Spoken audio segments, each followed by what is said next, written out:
If you've looked at price movements in the market and examined the charts, you'll notice that certain patterns seem to form as prices move. These patterns can show us whether the price is likely to continue in the same direction or if it's about to reverse. Now, we want to talk about these patterns. Of course, this is just the first session. In the following sessions, we'll continue discussing these trends from Mr. John Manfi's perspective.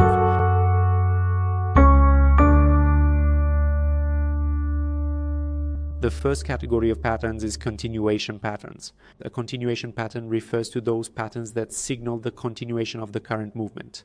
That is, for example, if the movement has been upward and bullish up to this point, it tells us that most likely the trend will continue to be bullish from here on as well.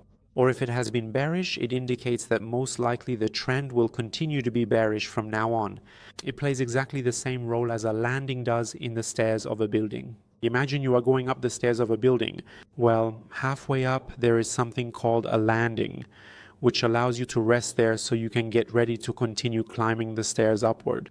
Or for example, in a downward trend, you see that you are going down a series of stairs. In any case, halfway through, you need to stop somewhere, catch your breath, and then get ready to continue your movement downward. These are called continuation patterns.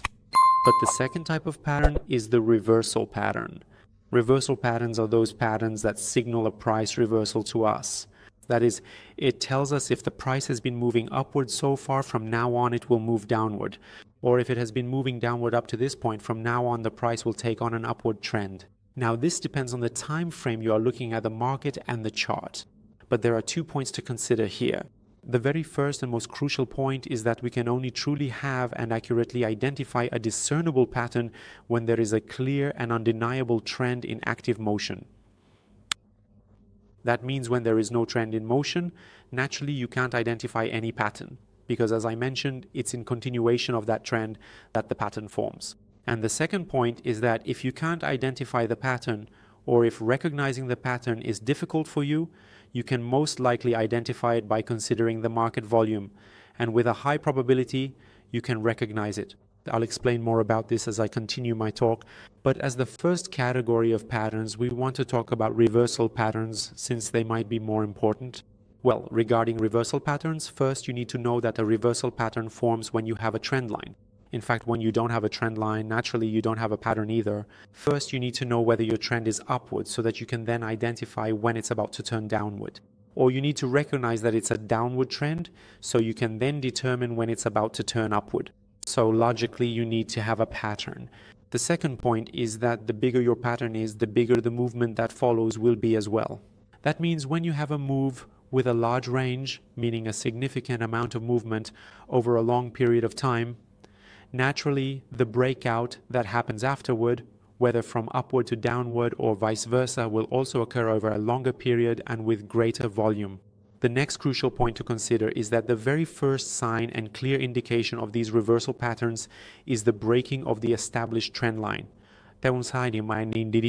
So when we see that a trend line break has occurred, we can be aware that there's a more than 90% chance a reversal pattern has formed. This sign is not 100% certain.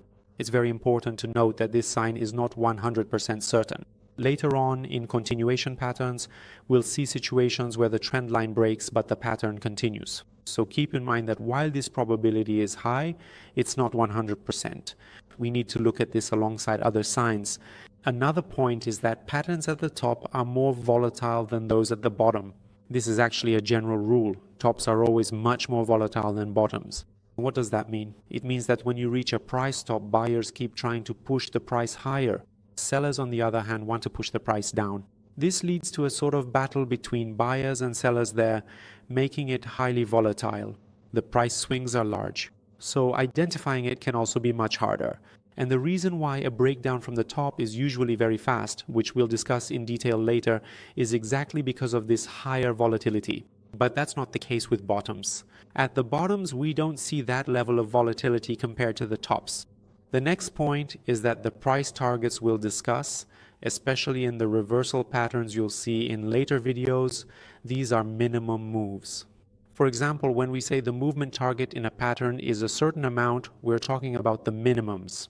The maximum potential value can be significantly much more than just that. And the sixth crucial point to consider is that the price target in these specific reversal patterns is precisely equal to the entire height of the overall pattern itself. Now, we need to elaborate on this more when we discuss reversal patterns, and we'll talk about each one in detail. But for now, just keep in mind as a general rule that the movement target is equal to the height of the pattern. When we get to topics like the head and shoulders pattern, I will explain this to you exactly and clarify what is meant by it. The next point is that the downward price movement is much sharper, more powerful, and faster. Generally, the movement from top to bottom is much faster, sharper, and stronger. Now look at this chart. It's a very schematic representation. You can see that we have a peak up there and then a steep downward movement. Suppose this ball is supposed to go up toward that peak. Well, we all know this physical property. For the ball to go up, it needs to use a lot of energy to force itself up there. So it requires a lot of energy. But what if it wants to come down from up there? It's very easy. It just needs to roll itself and move downward. So as a general rule, moving from the bottom up always requires much more power and gathering of strength compared to when you want to move from the top down. Moving from top to bottom happens much more sharply and quickly. The next point is that pattern recognition at the tops is more difficult. Well, we talked about this in the previous section. We said exactly this, that at the tops things are much more volatile. There is more conflict between buyers and sellers, so this makes pattern recognition at the top difficult. You might not be able to tell whether this pattern is going to be a continuation or a reversal. So if you make a mistake in identifying it somewhere, that's completely normal. It's totally normal for there to be a certain percentage of misidentification. But then the returns are also higher, exactly because of that same conflict that exists between them. If the movement happens on either the buyer's or the seller's side, it's like a spring that's been released and will give you a higher return.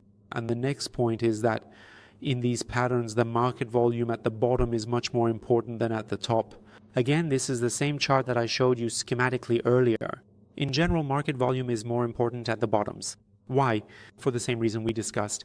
Because at the bottoms, it needs to gain enough strength to break upwards and move. So you need to pay special attention to see if it has the strength to move upwards. If it doesn't have the strength, you can most likely say that no, this pattern will not play out upwards and it won't move up. So when moving from the bottom upward or in an uptrend, you need to pay special attention to market volume. But from top to bottom, no. It's not that important, and this can happen even with low volume. And this, well, is a continuation of what I wrote. Yes, a breakout at the bottom is only valid when accompanied by high volume. This is also a continuation of what I just explained to you. In this video, we talked about the basics of patterns, specifically reversal patterns. We discussed the general rules. Be sure not to miss the next video. We will talk about the most important pattern, or rather, we should say, we will talk about the most important reversal pattern. Definitely don't miss that video. Watch it all the way through. Make sure to subscribe to the channel. Also hit the bell icon so that as soon as a new tutorial is released, you get access to it. See you in the next tutorial.